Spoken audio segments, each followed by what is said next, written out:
তীব্র জলোচ্ছ্বাস আর আকস্মিক বন্যায় তলিয়ে গেছে পুরো শহর। তাইওয়ানের হুয়ালিয়েন শহরের দৃশ্য এটি।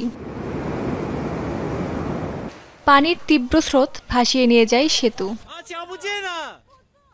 কোথাও গাড়ি আবার কোথাও আস্ত বাড়ি ভেসে গেছে পানির তোড়ে।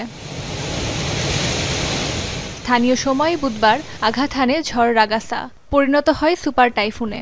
ভয়াবহ ঝড়ের তাণ্ডবে রীতিমতো লণ্ডভণ্ড তাইওয়ান এবং হংকংয়ের উপকূলীয় এলাকা। এরই মধ্যে পরিস্থিতি সবচেয়ে ভয়াবহ রূপ ধারণ করেছে তাইওয়ানে। সুপার টাইফুন রাগাসার প্রভাবে ভারী বৃষ্টিপাত, জলোচ্ছ্বাস এবং আকস্মিক বন্যায় তলিয়ে গেছে বহু এলাকা, ধসে পড়েছে বহু ঘরবাড়ি। এখনও অঞ্চলটিতে নিখোঁজ বহু মানুষ। পানিতে তলিয়ে গেছে বসতবাড়ি, স্কুল, কলেজ ও রাস্তাঘাট। বন্ধ রেল চলাচল, স্থগিত করা হয়েছে বিমানের সব ফ্লাইট।